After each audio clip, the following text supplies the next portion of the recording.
Hello, in this video I will show you how to install Firefox browser on Samsung Galaxy Fold 5.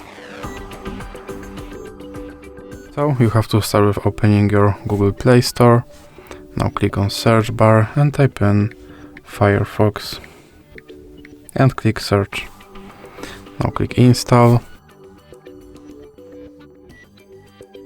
and now click open.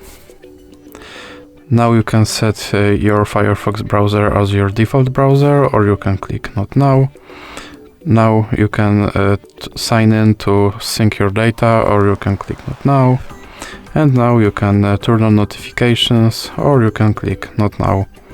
And now you can use your Firefox browser just like any other browser. So that's it for this video. If you liked it, please remember to leave a like and subscribe.